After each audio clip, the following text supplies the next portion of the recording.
El tema de hoy es un rey viejo y necio.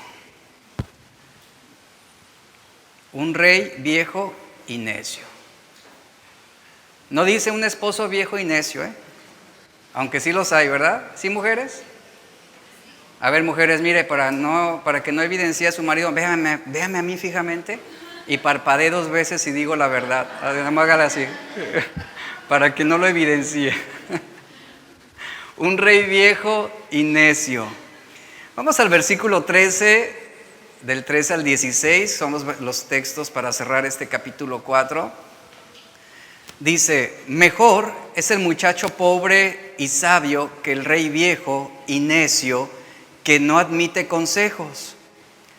Aunque haya salido de la cárcel quien llegó a reinar, o aunque en su reino naciera pobre, y vi a todos los que viven debajo del sol caminando con el muchacho sucesor que ocupará el lugar del otro rey. La muchedumbre que lo seguía no tenía fin, y sin embargo los que vengan después tampoco estarán contentos con él. Y esto es también vanidad y aflicción de espíritu. Otra versión dice así, lo voy a leer. Una versión actualizada: mejor es el joven pobre y sabio que el rey viejo y necio que rechaza todo consejo. Dicho joven podría salir de la cárcel y triunfar, hasta podría llegar a ser rey aunque haya nacido pobre. A un joven así todos están ansiosos de ayudarlo, hasta para que usurpe el trono. Puede convertirse en caudillo de millones de personas y ser muy popular, pero viene luego la joven generación que lo rodea y lo rechaza, y de nuevo todo es necedad, es perseguir el viento.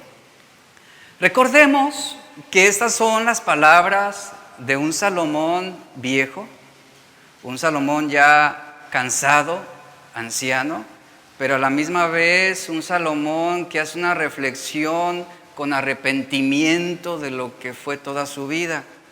Salomón falleció a los 80 años, ¿sabía eso? 80 años. Joven, y falleció por causas naturales. Y él hace esta reflexión diciendo, pues es mejor ser pobre, sabio y joven que ser viejo, necio y tener gran riqueza y estatus. El énfasis de este pasaje está en los resultados de una vida superficial, llena de poder, de fama y prestigio. Ahora, al leer estas palabras es muy difícil interpretar a quién se estaba refiriendo Salomón, porque no hay nombres. Es ambiguo señalar en quién él estaba pensando, a quién estaba señalando en esos ejemplos que está dando. Sin embargo, la moraleja es muy clara: es mejor ser joven y pobre con la inclinación hacia lo bueno, es lo que está diciendo, con la inclinación hacia la obediencia a Dios, que ser un hombre experimentado, poderoso, con la inclinación hacia el pecado. Eso es lo que está marcando aquí. Ahora, Salomón está poniendo un ejemplo: un joven pobre pero sabio. Es posible que estuviera pensando en José, quien fue elevado de la cárcel para ser señor de Egipto, o también a lo mejor estaba pensando en su propio padre David, quien también fue elevado de la pobreza y del destierro bajo el dominio de un rey necio como fue el rey Saúl, quien desechó los consejos. Otra posible interpretación es que se esté refiriendo a él mismo, el viejo rey, y a su hijo Roboam, quien sería ese muchacho sucesor que ocuparía su lugar, pero quien causó la división del reino después de que él murió, la división de Israel. Y Roboam tomó malas decisiones, despreció también el consejo de los ancianos, y quienes lo siguieron al inicio, después no estuvieron contentos con el reinado de Roboam. Lo que sí tenemos claro aquí es que él está presentando un contraste entre un joven, y luego lo acentúa, un joven que es pobre, pero inclinado a la verdad, inclinado a la sabiduría, y un viejo rey rico, pero inclinado hacia la desobediencia, hacia la apostasía, hacia la necedad.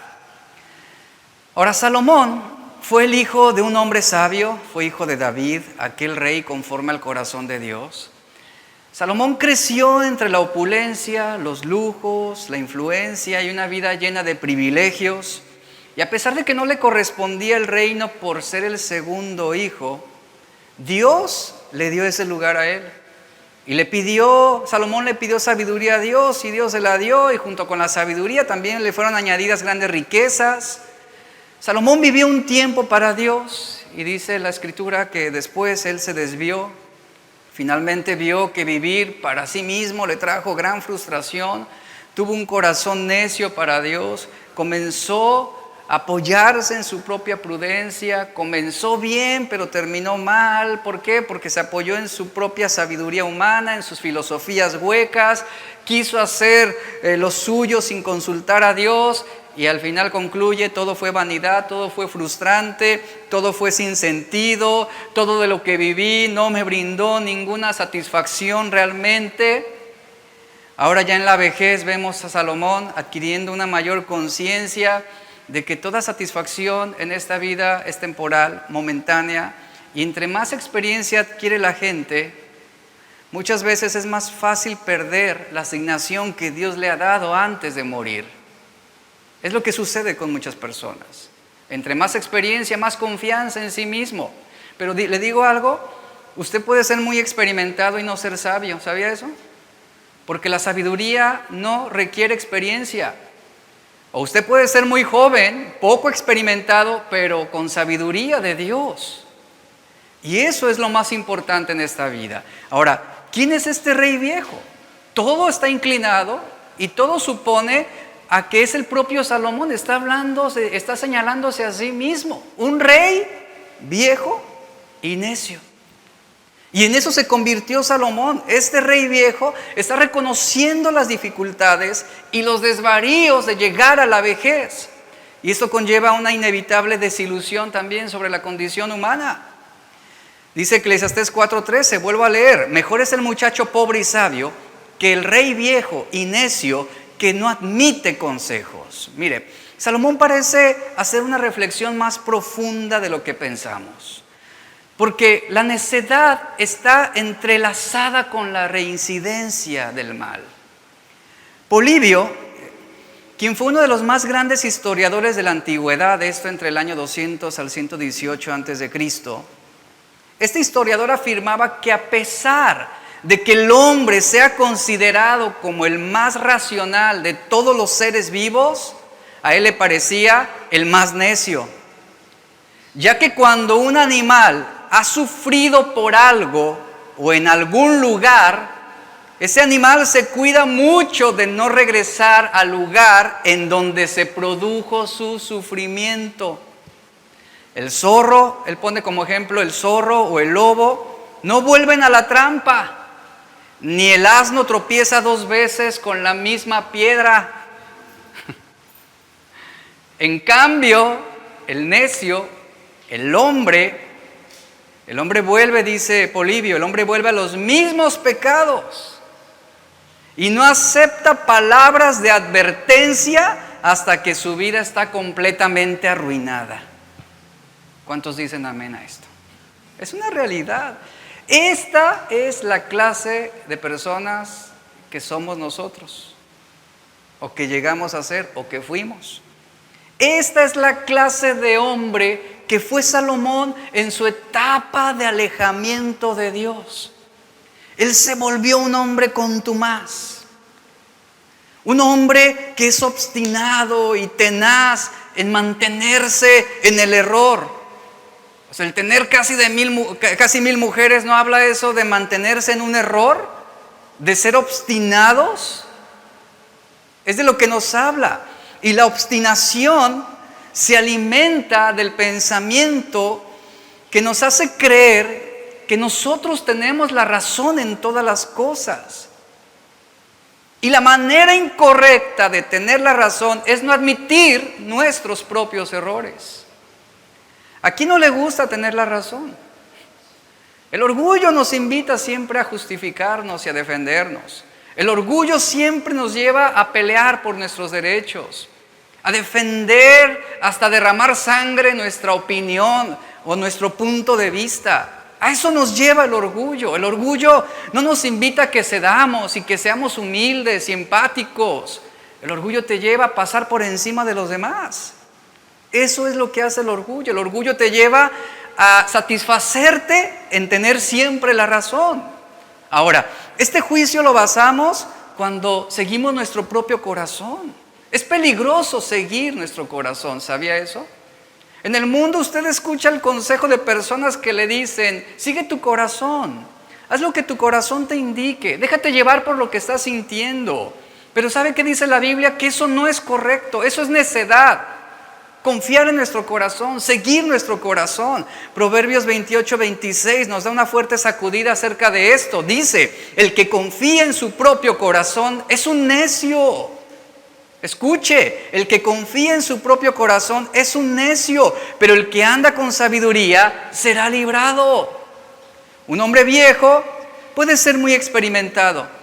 ¿Por qué? Porque ha obtenido cierto conocimiento sobre sus vivencias y sobre esas vivencias, sobre eso que ha vivido, es que basa sus criterios para emitir un juicio sobre algo o una opinión. La idea de nuestros pensamientos acerca de nosotros mismos, dice la Biblia, no son confiables, no son confiables.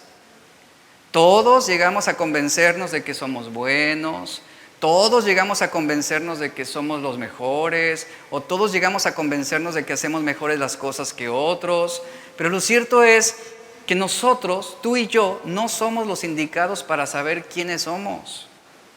Eso no es una verdad objetiva, es una verdad subjetiva que apela a lo que yo pienso solamente de mí mismo, pero no define una realidad. Y sabe, esto no es fácil de aceptar, a nuestro orgullo lo hiere. El hombre viejo y necio es testarudo, es obstinado, puede tener una voluntad de hierro construida con pensamientos rígidos y son personas inflexibles. Personas que no ceden. Mire, una persona testaruda, ¿a qué se aferra? A sus propias ideas. Y para hacerle entrar en razón, híjole, es muy difícil. Es casi imposible hacer cambiar de pensamiento a alguien que es testarudo. ¿Por qué? Porque siempre tiene la razón según él. Y de ahí no lo sacas. Y una persona testaruda prefiere pasar por arrogante que ceder y mostrarse vulnerable.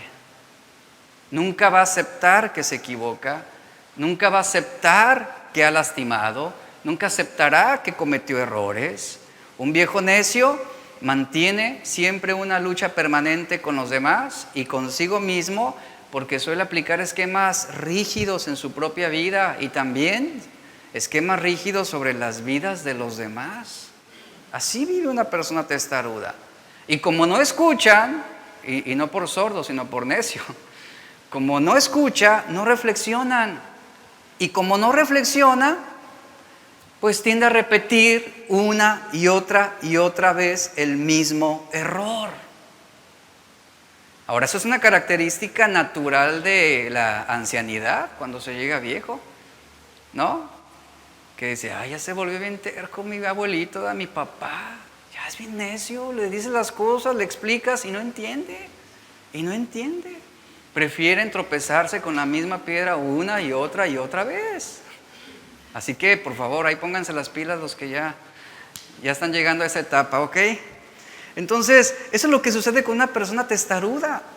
Es uno que no hace lo que puede y debe hacer porque es imprudente, porque es falto de razón, es terco en lo que dice, actúa con presunción, creyendo que porque ha vivido más cosas, eso lo hace mejor que los demás o lo hace más sabio. Pero vuelvo a repetir esto, la experiencia no nos brinda sabiduría, la experiencia nos brinda conocimiento. Pero para aplicar correctamente el conocimiento necesitamos ser sabios. Necesitamos ser sabios. Y mire, sobre esto de la necedad, Proverbios 17:12 es uno de los versículos para mí favoritos. Dice, es mejor, escuche la analogía que está presentando aquí, es mejor enfrentarse con una osa furiosa que le han robado sus cachorros que lidiar con la obstinación de un necio. qué ejemplo, de verdad, qué ejemplo. O sea, que es mucho mejor enfrentar a una osa furiosa que quiere matarte y quiere irse sobre ti porque le robaron sus cachorros, que hacer cambiar a un necio de su forma de pensar. ¡Qué comparación tan maravillosa! ¿Por qué? Porque el necio es aquel que sigue su corazón. Es aquel que tiene opiniones sobre sí mismo. ¿Basadas en quién? Pues solamente sobre lo que él piensa. Pero Jeremías 17:9 nos dice que el corazón es engañoso. El corazón es engañoso, más engañoso que todo, dice, es el corazón y no tiene remedio. ¿Quién lo podrá comprender? Y la Biblia nos dice que nuestro corazón nos va a engañar, que nuestro corazón va a mentir acerca de quién eres. Seguir tu corazón te hará necio, es lo que dice Proverbios. ¿Cuántas veces cuando, por ejemplo, le preguntas a un matrimonio sobre las causas de sus problemas, la esposa ¿a quién apunta sobre la causa del problema? La esposa apunta a todos los errores del esposo y el esposo apunta a todos los problemas de la esposa, que todos los problemas se originan de la esposa. Es raro cuando alguien dice, soy el motivo de los problemas, yo soy la causa del conflicto, yo soy el disputador, yo soy el culpable, asumo la culpa, asumo la responsabilidad. Es rarísimo que esto ocurra. Normalmente primero descargan el fusil uno contra otro y se tiran, y él tuvo, y él, y yo fuera mejor si él no hiciera esto, y yo pudiera haber logrado esto si él hubiera hecho esto. Y es una lucha de culpas, a ver quién tiene mayor grado de culpabilidad. Ahora, todos hemos conocido personas necias. Es muy probable que algunos sean los necios, ¿verdad? Pero todos conocemos a alguien que es testarudo. O hemos sido uno quien ha adoptado una posición de necedad en varias circunstancias. Un dicho popular dice lo siguiente: el sabio se disculpa de sus errores y corrige. El necio culpa a los otros, es por eso que rechaza el consejo. Y esto es verdad, esto es verdad. Un sabio es una persona humilde y sabe reconocer y muestra docilidad y sabe pedir perdón cuando comete un error o cuando pensó de una manera equivocada. Y en la Biblia se describe esta diferencia. Tenemos el ejemplo en Mateo 7, 24 al 27, donde Jesús habló sobre un hombre sabio y un hombre necio. Y en los versículos 24 al 26 nos habla de que ambos hombres eran constructores, ellos construyeron una casa y de acuerdo a estos versículos ambos edificaron una casa con los mismos materiales, la misma inversión. La gran diferencia es que el necio lo hizo sobre la arena, mientras que el hombre sabio la edificó sobre la roca. Esa fue la diferencia. Y cuando se vino una tormenta y vinieron los vientos y los ríos, se llevaron la casa del hombre que la construyó en la arena.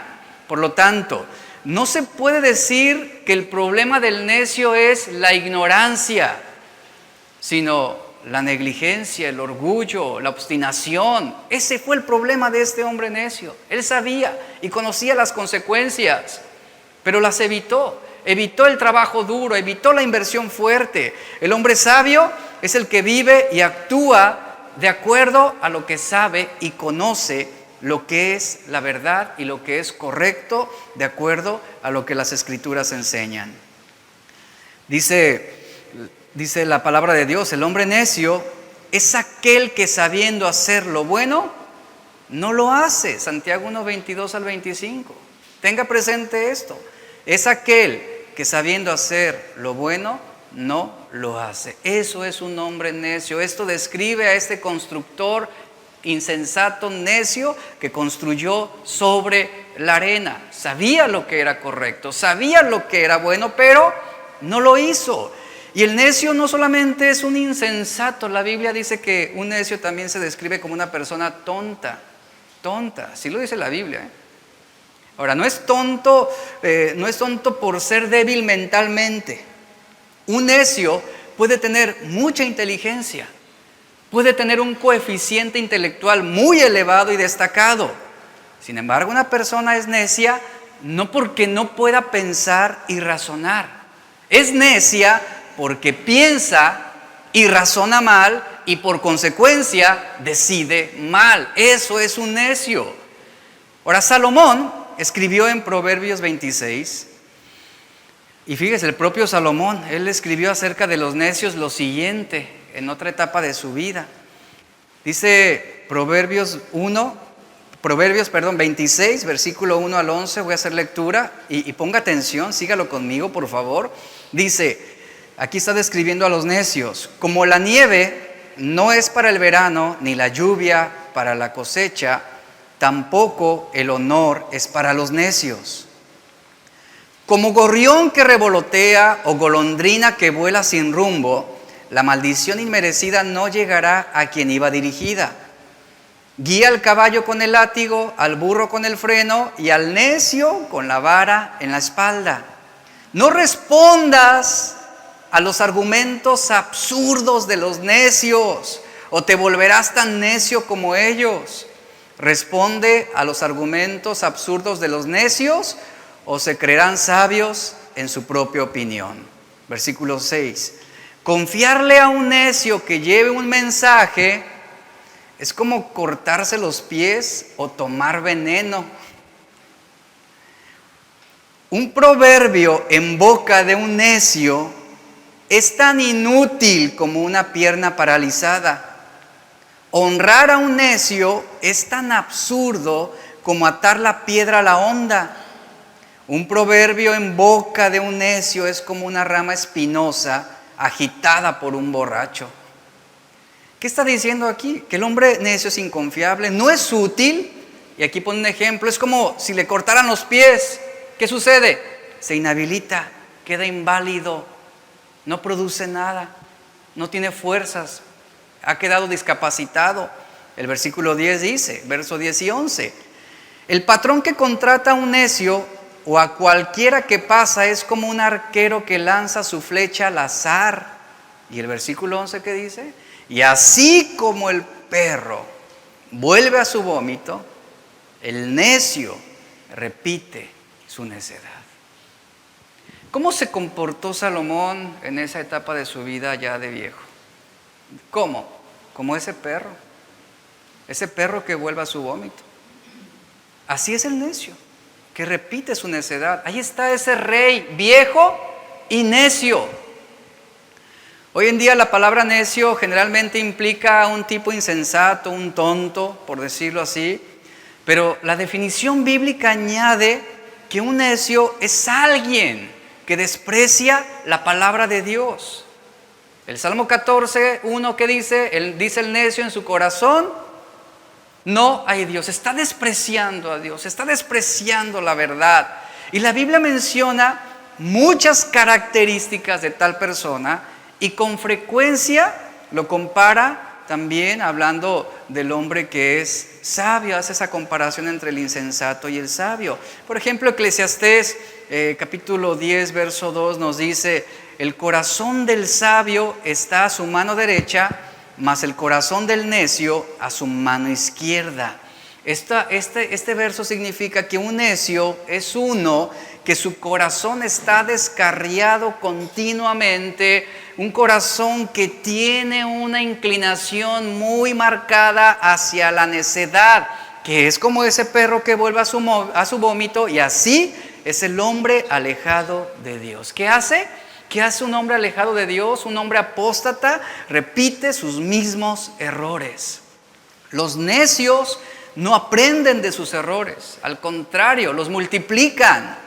Siguen cometiendo las mismas tonterías una y otra vez para su propia destrucción, dice Proverbios 18:7. Y la necedad, iglesia, está estrechamente relacionada con el pecado. Y Salomón está diciendo, un rey viejo, un rey que estaba relacionado estrechamente con el pecado, por lo cual era necio y que no seguía el consejo de quienes le hablaban de parte de Dios. Es lo que Salomón está acentuando aquí. Aquí está claramente eso. Por eso es peligroso seguir nuestro propio corazón. Eso es necedad, y lo está diciendo Proverbios. Eso es necedad. El libro de los Jueces describe una de las épocas más largas y oscuras de la historia del Antiguo Testamento, que está cubriendo un periodo de 450 años que se extiende desde la conquista de Josué en la tierra prometida hasta el tiempo de Samuel. Y todo ese tiempo, esa era, estaba plagada, llena de actos de maldad. Había conflictos sangrientos, historias de injusticia, de miseria humana. Fue una época de total anarquismo, de caos. Durante ese tiempo, cuando el pueblo de Israel se comenzaba a desesperar a causa de tanta atrocidad, el pueblo clamaba a Dios y le pedía su ayuda y le rogaba.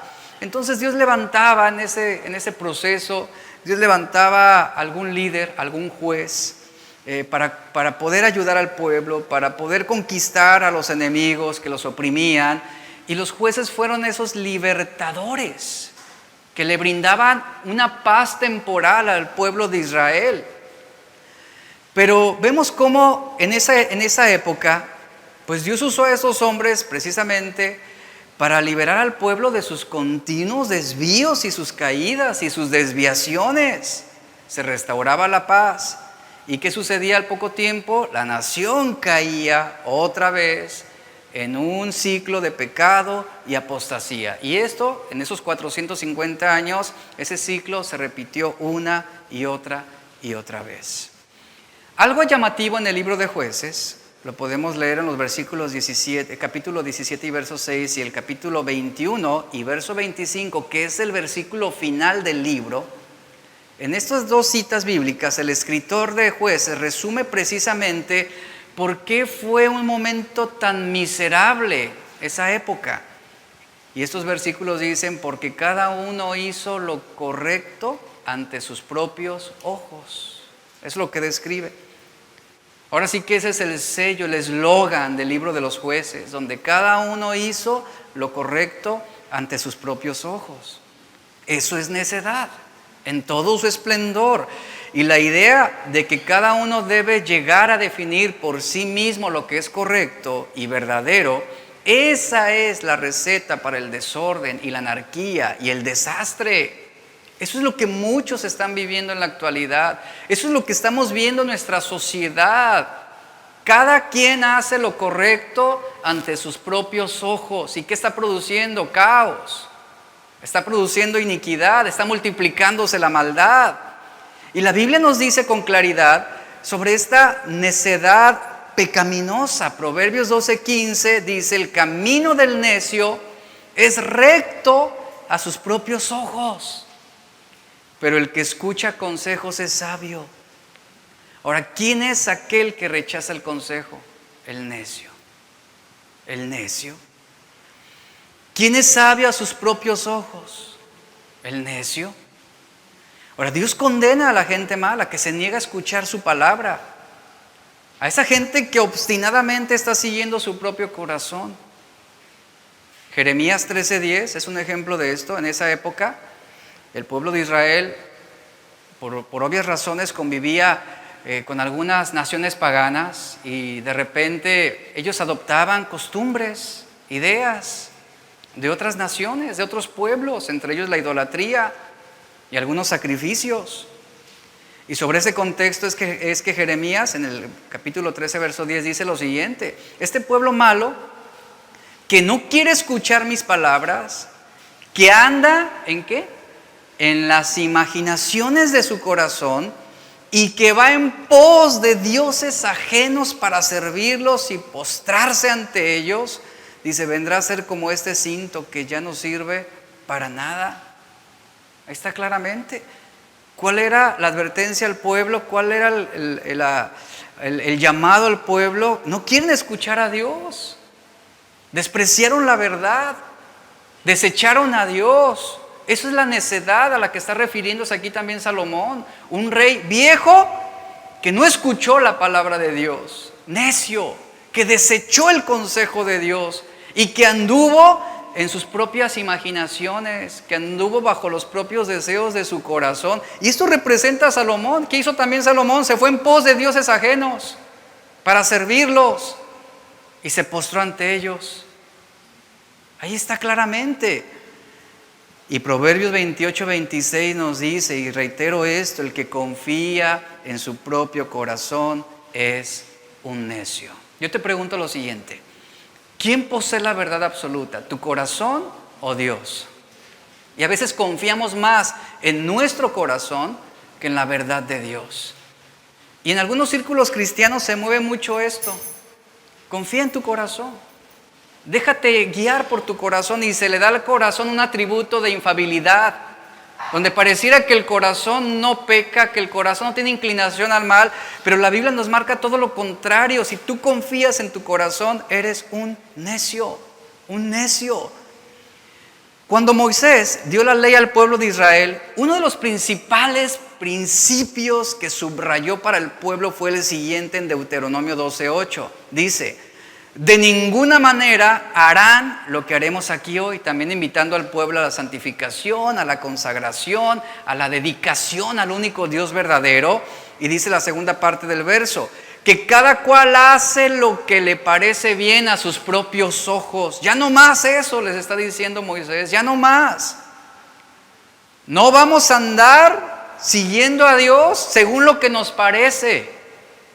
Haremos las cosas diferente.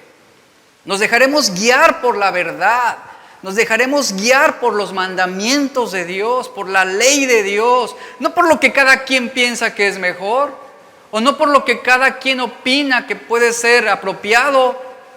La ley de Dios será nuestra brújula, la ley de Dios marcará esa medida. Y eso habla de esa verdad absoluta que debía regir sus corazones. Y la idea de que todo el mundo debería llegar a definir por sí mismo lo que es correcto y verdadero es un desastre. Eso va a producir desastre, eso va a producir una anarquía en donde quiera. Y lo hemos visto a través de la historia en diferentes naciones y países. Y esto que le estoy mencionando define muy claro a ese rey viejo y necio. Rey viejo y necio, quien gobernó con una anarquía moral. Y Salomón al final gobernó y ejerció su reinado con la ausencia de la ley de Dios. Se alejó, se apartó. ¿Y qué estableció Salomón? Un sistema de gobierno donde la verdad se considera desde un sentido personal. Una verdad que te lleva a decir, bueno, puedo creer en el único Dios verdadero, pero también puedo creer en los dioses de mis esposas. Puedo creer y reconocer al Dios creador, pero también puedo tener a este ídolo al lado mío, que me brinde esa confianza, que no me brinda ese Dios que no puedo ver, que no puedo tocar, que no puedo sentir. Ese es el asentamiento y el cimiento de la idolatría. Eso era lo que hacía tropezar al pueblo de Israel continuamente. Sí, vemos las maravillas de Dios, vemos su poder, creemos en ese Dios de Abraham, pero también necesitamos un Dios que podamos ver. Necesitamos un Dios al que podamos entregarle ofrendas visiblemente. Eso fue lo que sucedió con el becerro de oro. O sea, al pueblo no les satisfació el Dios omnipresente, omnisciente, el Dios invisible. Ellos querían un ídolo al cual venerar, al cual entregarle sus ofrendas. Y ese es el tropiezo del corazón necio. El problema del hombre es que debido a nuestro pecado, ¿sabe? Nos resistimos a la responsabilidad que tenemos ante Dios. Nos resistimos. Queremos suprimir ese conocimiento innato e ignoramos o tratamos de explicar lo que está literalmente extendido por todo el universo en todo su esplendor ante nuestros ojos, diciendo, esto surgió de la nada o esto surgió de esta manera, apartado precisamente de la verdad bíblica. Y esto es debido a nuestras mentes caídas, a nuestras mentes corrompidas, que se niegan a reconocer lo que es obvio. Y es así como perdemos la capacidad de darle sentido a cualquier cosa. Por eso en Romanos 1:21 al 22 Pablo dice, porque aunque conocieron a Dios, no lo honraron como a Dios, ni le dieron gracias, sino que se volvieron vanos en sus especulaciones y su necio corazón fue oscurecido o se oscureció. Profesaron ser sabios en su propia opinión y terminaron siendo necios ante Dios. Necios ante Dios. Este es el tema principal en el capítulo 1 de la epístola de Pablo a los Romanos.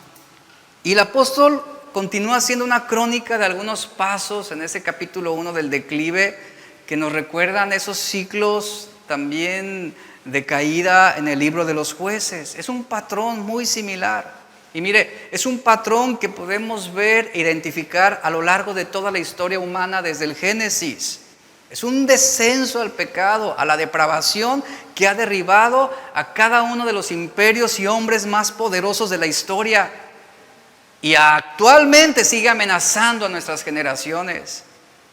Es un camino que va de la incredulidad a la completa inutilidad intelectual y que está arrastrando a generaciones enteras a través del hedonismo, de la idolatría, de los deseos incontrolados, de las pasiones degradantes y toda expresión inconcebible de injusticia.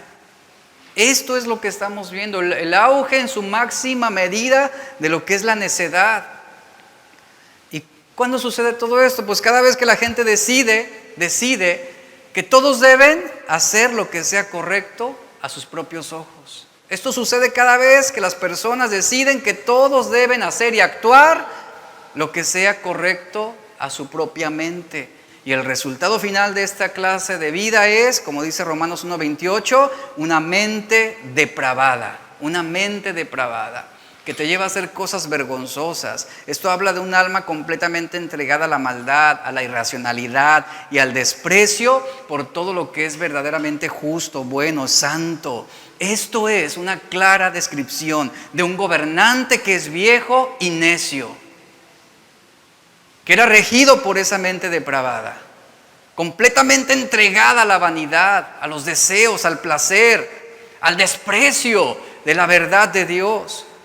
Una mente depravada es autodestructiva, hace que cada uno considere lo que es correcto a su propio ver. Salomón no vio tan malo, escuche, tan malo a sus propios ojos desplazar a Dios. Él no vio tan malo a sus propios ojos tener muchas mujeres. Él no vio tan malo a sus propios ojos descender a Egipto y casarse con una mujer egipcia. Y a partir de ese matrimonio indebido fue como se introdujo la idolatría al pueblo de Dios. Salomón a sus propios ojos no vio tan malo practicar la idolatría. No lo vio. Él mismo pavimentó su camino hacia un declive espiritual. Y todas estas conductas fueron perjudiciales. Y Salomón comenzó a descender hacia la necedad. ¿En qué etapa de su vida? No cuando era joven ni maduro, sino él descendió a la necedad cuando fue viejo. Según la tradición judía del Midrash, se menciona que Salomón escribió Cantar de los Cantares en su juventud, cuando él estaba lleno del amor a Dios. Y usted puede leer el libro de Cantar de los Cantares con esa perspectiva. Él estaba enamoradísimo de Dios. Esa es la representación del libro de Cantares. Después, en su vida, él escribió Proverbios. ¿En qué etapa? ¿En qué etapa? Una etapa de madurez, una etapa de equilibrio, una etapa de sabiduría máxima. Pasa esa etapa de madurez y llega Salomón a la vejez y es cuando escribe el libro de Eclesiastés. ¿En qué etapa de su vida? En la etapa máxima de su desvío espiritual. Primera de Reyes 10:4 claramente lo dice. Escuche lo que dice. Y cuando Salomón era ya viejo, ahí está.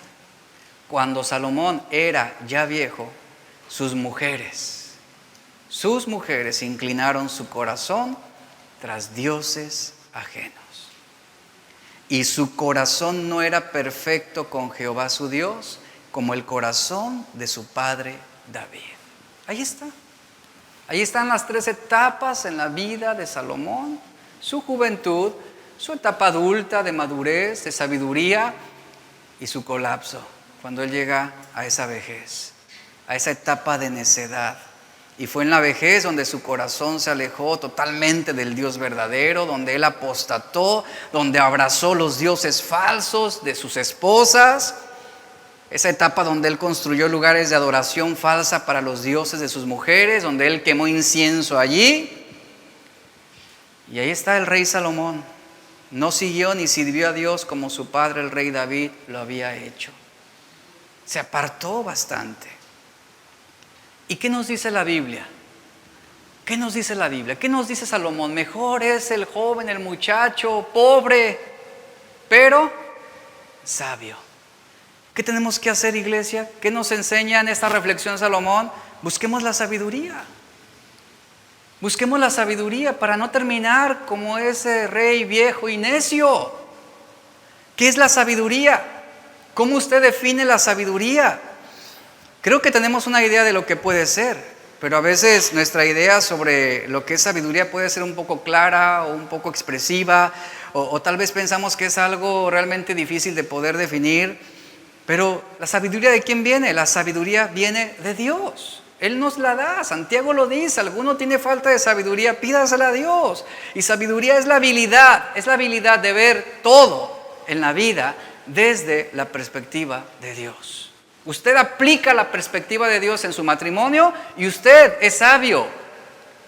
Aplique la perspectiva de Dios a sus problemas y usted adquiere sabiduría de Dios. Eso es sabiduría de una forma muy simple y sencilla. Aplicamos la perspectiva de Dios a la enfermedad y usted adquiere sabiduría de cómo responder a los malestares físicos o a la enfermedad del cuerpo. Esto es sabiduría, la habilidad de ver todo en la vida desde esa perspectiva de Dios y actuar en consecuencia a la palabra de Dios. ¿Y qué hizo Salomón? Salomón fue un hombre, un rey viejo, necio. ¿Por qué necio? Porque no tuvo la perspectiva de Dios y no actuó en consecuencia a la palabra de Dios. Y la sabiduría es más que conocimiento. Le repito esto: la experiencia nos brinda conocimiento sobre muchas cosas. Es la habilidad de tomar ese conocimiento y actuar en conformidad. ¿Quién aquí ha desarmado algo alguna vez? Todos hemos desarmado algo. Tenemos el conocimiento de cómo desarmarlo. Pero ¿sabe? Se requiere sabiduría para saber cómo armarlo. Y así se describe la vida de muchos. Saben cómo hacer de su vida un caos, pero no tienen la sabiduría para corregir. Les falta sabiduría para pedir perdón. Les falta sabiduría para tomar buenas decisiones. Esto hace la sabiduría. Nos hace tomar ese conocimiento. La sabiduría nos brinda la habilidad de tomar ese conocimiento, esa experiencia y actuar en conformidad a la palabra de Dios. Eso es ser un hombre sabio. Y Salomón probablemente, dice la Biblia, y todo apunta a esto, él se arrepintió al final de su vida. Eso lo podemos leer al final de Eclesiastés, que nos da un vestigio de ese arrepentimiento, y también lo podemos comprobar debido a que Crónicas no menciona su caída. En el libro de Crónicas no se habla de su caída. Entonces Eclesiastés es el resultado de este hombre melancólico, penitente. De alguna manera esas reflexiones nos hablan del peso de su pecado, de la aflicción que le produjo esa vida de insatisfacciones. Y él lo decía: todo es vanidad, todo es aflicción de espíritu.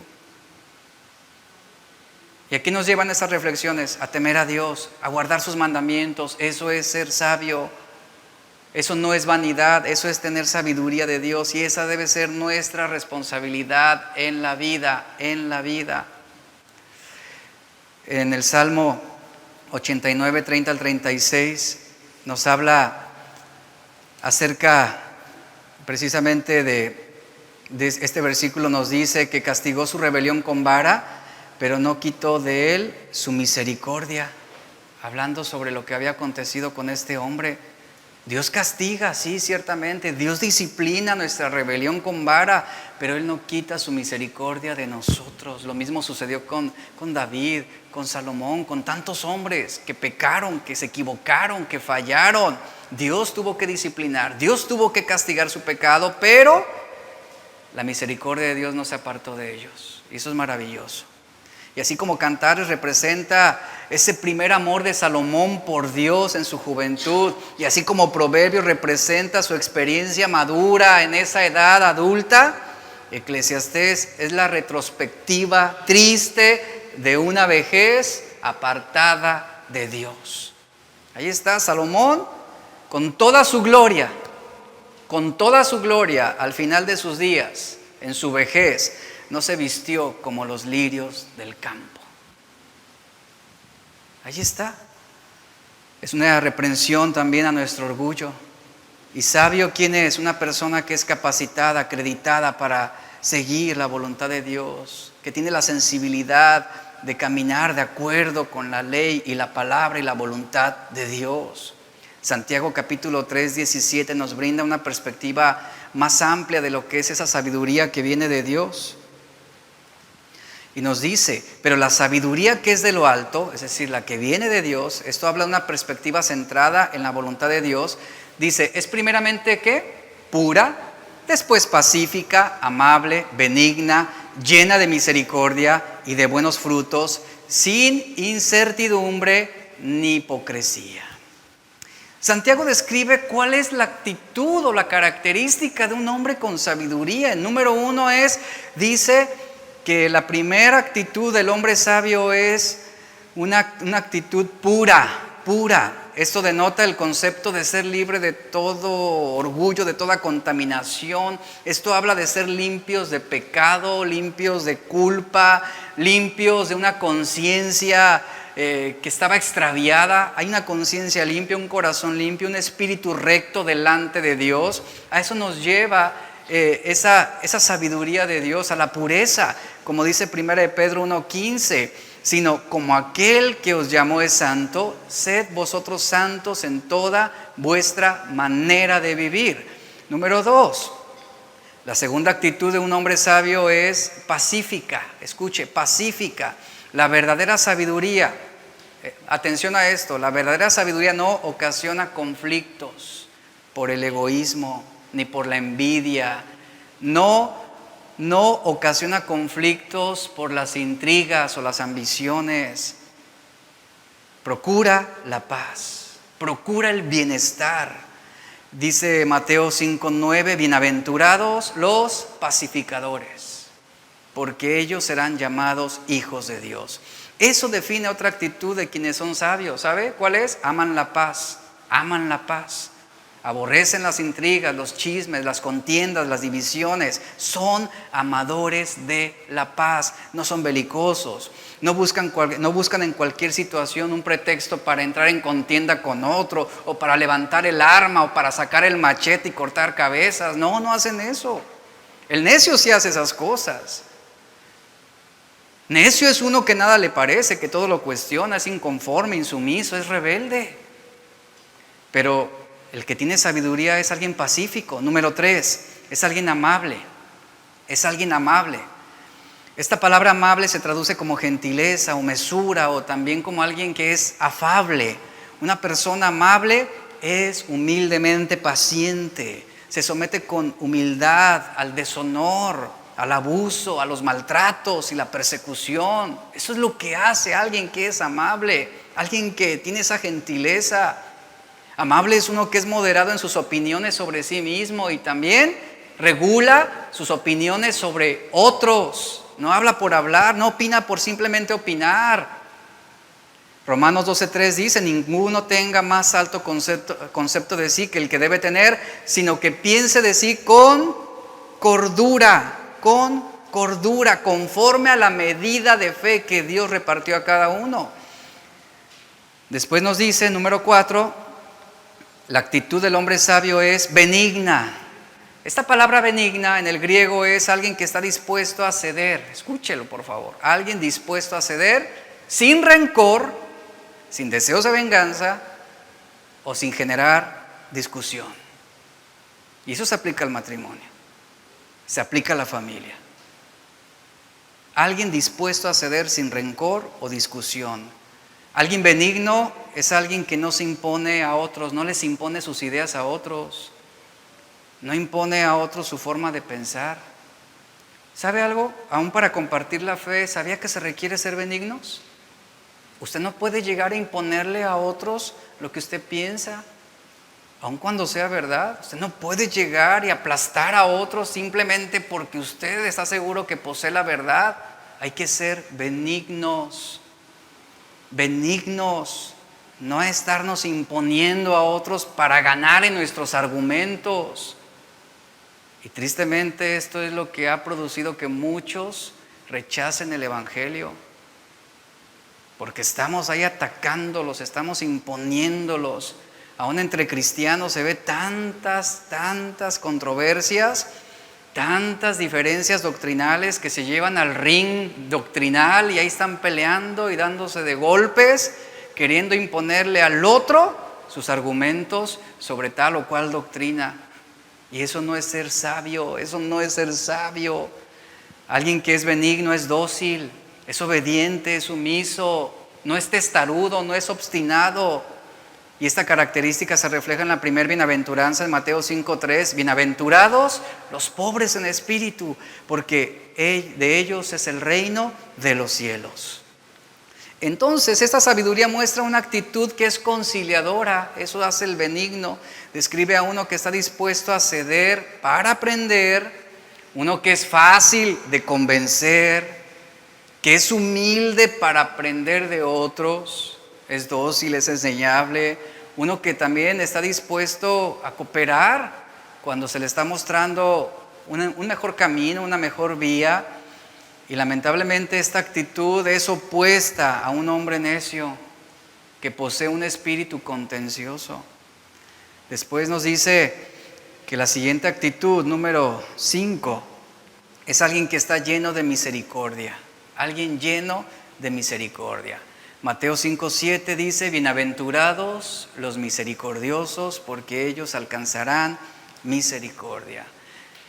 Esta actitud tiene que ver con la compasión demostrada hacia aquel que está en necesidad. El jueves hablamos sobre el buen samaritano. Ahí tuvimos la oportunidad de hablar más sobre esta virtud de la misericordia, del no estar solos, del peligro de estar solos. Y fue un tema realmente extraordinario el día jueves en casas. Y a eso nos lleva esa sabiduría de Dios, a sentir esa compasión por los demás, a tener una disposición perdonadora a los que nos han hecho mal. Pero a veces estamos tan convencidos de que si no sentimos rencor o resentimiento u odio hacia alguien, no podremos estar en paz. Y a eso nos lleva la sabiduría. A eso nos lleva la sabiduría, a una disposición de perdón. ¿Alguien te ha ofendido? Tienes que perdonar. ¿Alguien te ha lastimado? Tienes que liberarte de ese mal, de ese pecado. De lo contrario es como traer un grillete en tus piernas y estar yendo por la vida, llevando 20, 15, 40 kilos ahí, arrastrándolos. Eso es lo que produce la falta de perdón y te va desgastando y te va desgastando hasta mutilar tus piernas. Actitud perdonadora, disposición de dejar pasar el mal. Aquí es lo que aprendemos de esta acción, lleno de misericordia. Uno que está lleno de misericordia es aquel que no deja de dar, no deja de ayudar, sino que siempre mantiene una mano extendida para ayudar a otro, como el buen samaritano. Aun cuando te haya ofendido, aun cuando te haya lastimado, si tú ves a tu hermano, a tu enemigo en necesidad, ¿qué haces? Extiendes tu mano. Siguiente, la sabiduría de Dios, la sabiduría que viene de lo alto está llena de buenos frutos, buenos frutos. Esto es la sabiduría incansable, repleta de amor, de paciencia, de gozo, de humildad.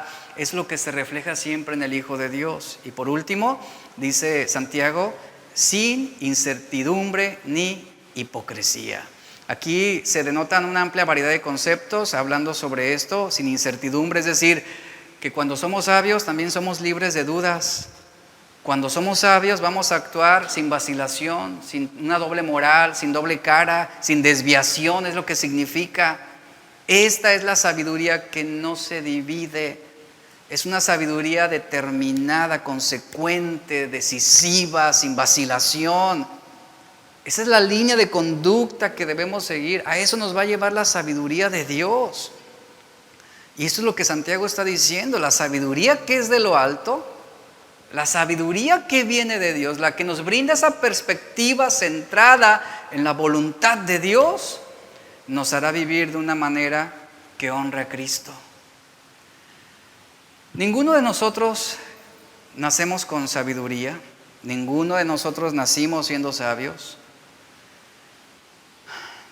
Por lo que tenemos la única opción, si realmente queremos ser sabios, la Biblia nos dice, búsquenla. O la buscamos o hacemos frente a las consecuencias. Y el mundo ofrece muchas alternativas atractivas. El mundo ofrece riqueza, prosperidad, placer, popularidad, prestigio, fama. Pero Proverbios 8:11, acompáñenme ahí, dice que todo lo deseable no puede compararse con la sabiduría. Todo lo que experimentamos, todo lo que vivimos no se compara con la sabiduría de Dios, no se puede comparar. Es un don que Dios nos concede y Dios claramente nos dice, busquen la sabiduría. Y miren, en este momento Dios nos dice, el tiempo es corto, búscame y vivirás. Y el mundo en este preciso momento también te dice, el tiempo es corto, disfruta de los placeres de la vida. ¿A quién vamos a seguir? La necedad te va a llevar a escuchar lo que el mundo dice. La sabiduría te va a llevar a escuchar lo que Dios dice y a vivir en consecuencia al mandamiento de Dios. ¿Y qué haremos? Lo buscaremos y viviremos. En Proverbios 8, versículo 1 al 3, ya estoy terminando. Vamos a terminar con estos versículos.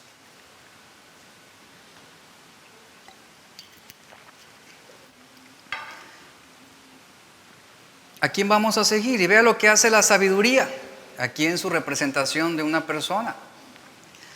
Dice, a modo de pregunta, el versículo 1, ¿acaso no clama la sabiduría y alza su voz la inteligencia? Apostada en las alturas, junto al camino, en las encrucijadas de las veredas, junto a las puertas, a la entrada de la ciudad, a la entrada de las puertas. ¿Qué hace la sabiduría? Dice, da voces, está representándola como hablando. Es lo que está haciendo, está hablando, está haciendo un llamado, está haciendo una invitación.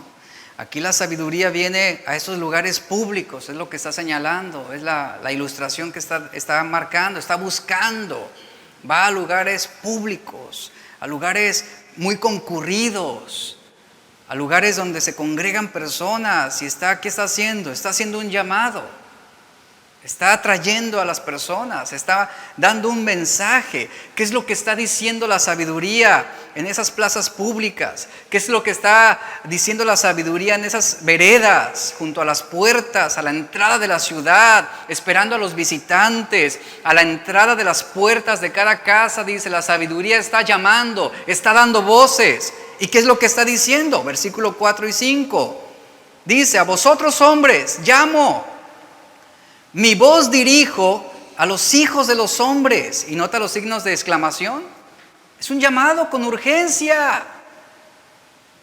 Estoy llamándolos a ustedes, hombres. Mi voz estoy dirigiendo a los hijos de los hombres ingenuos. ¿Qué le dice? Ingenuos, aprended discreción. Y vosotros necios, entrad en cordura.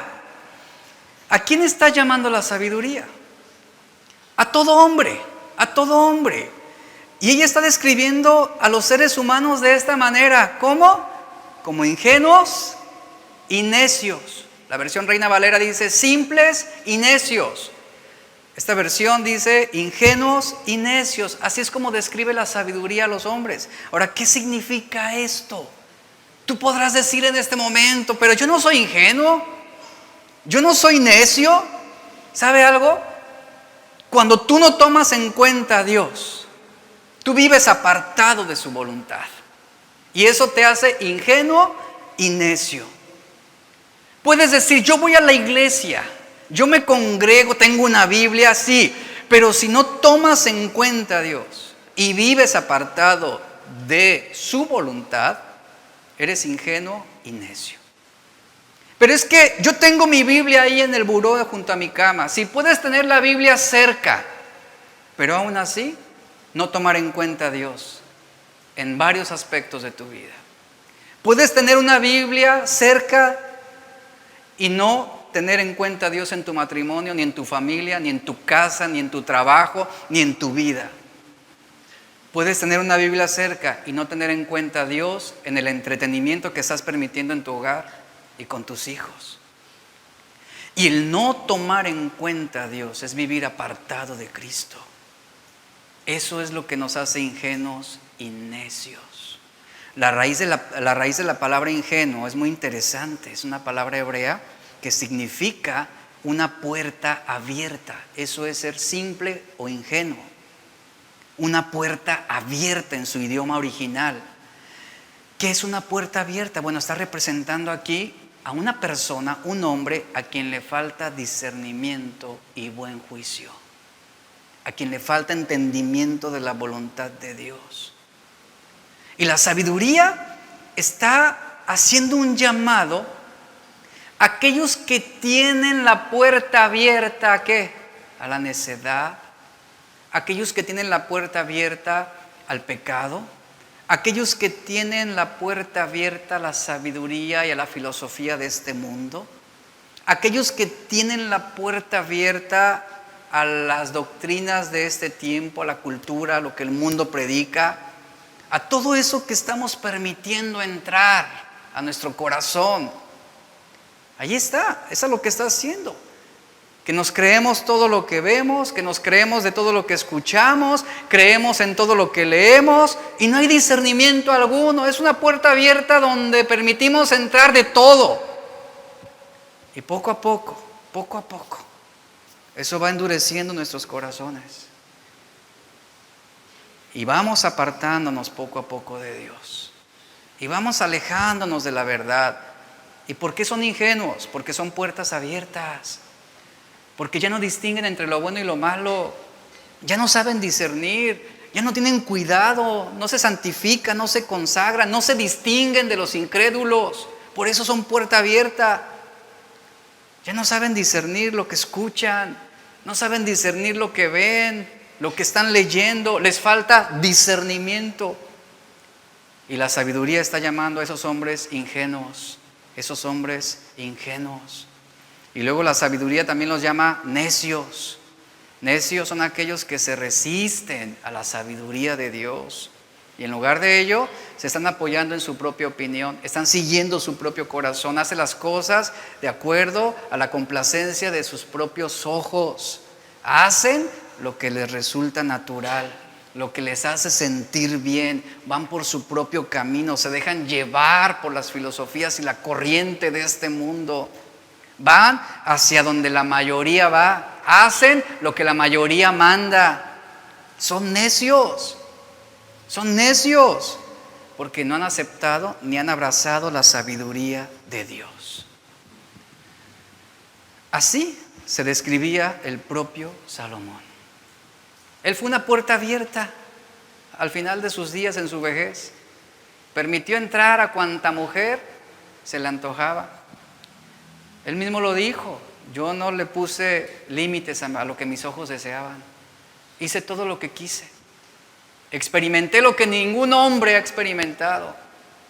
Y ahí está el propio Salomón al final de sus días, un rey viejo y necio que terminaría sufriendo de ver a otros labrando el mismo camino que a él le había producido tanto sufrimiento y tanto dolor. Sí, un camino de popularidad, un camino de poder, un camino de gloria, sin embargo, que le trajo infelicidad y lo hizo apartarse del único Dios verdadero. ¿A quién te identificas tú? ¿A un joven pobre pero sabio? ¿O a este hombre siendo un rey, pero viejo y necio. Vamos a orar. Señor, te damos gracias. Gracias, Padre, por tu palabra. Gracias por lo que hoy hablas a nuestro corazón en este final del capítulo 4.